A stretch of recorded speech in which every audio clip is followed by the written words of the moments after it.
I'm still very early on into Echo Generation, but I'm really enjoying the game a lot more than I thought I would. When I first saw screenshots of the game, I had no idea what to expect. In stills, the characters and world looked a bit flat, like Minecraft meets Roblox meets Lego pixel art style. Playing the game, I realized how impressive this simply designed world looks in motion. Seeing the world in action, with the depth of field and retro filters, I noticed the true artistry behind the design direction. Sometimes it takes seeing a game in action to really know what you're looking at. The game takes place in Mapletown, where there's some sort of serial killer on the loose, and other strange things are happening. Early on, you'll face boxing raccoons, giant rats, killer clowns, and more. Over the past few years, I've been trying to appreciate more RPGs focused on turn-based combat, which can take many different forms. The combat in this game is not your normal turn-based combat.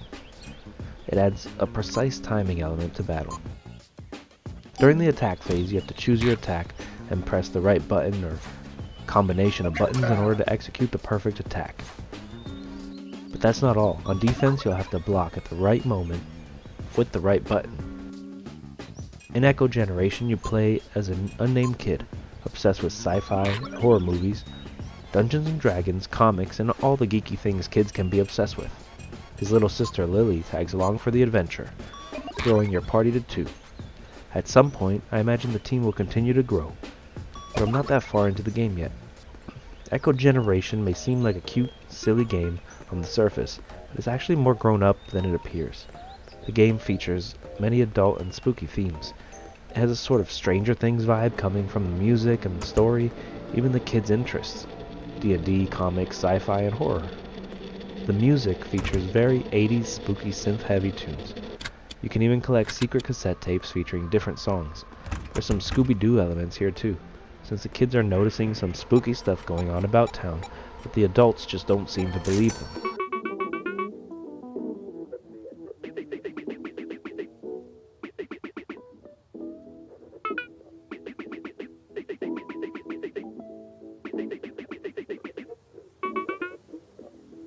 By talking to the townspeople and the town's animals, you'll be given objectives and different tasks.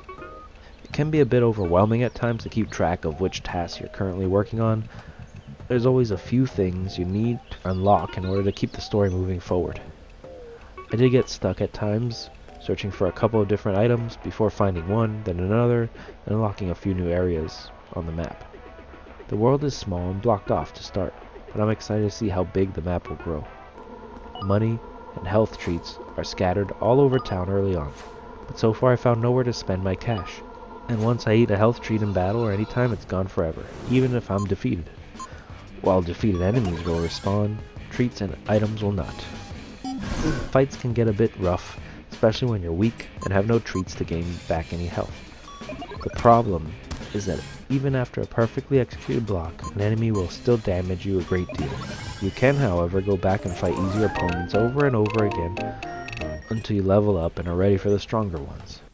Echo Generation is coming to PC, Xbox, and Xbox Game Pass on October 21st, and I definitely recommend this game to someone interested in RPGs and beautiful pixel art. It's also a fun, surprising, and intriguing story. I mean, I've only played a few hours, but I'm definitely looking forward to continuing my journey.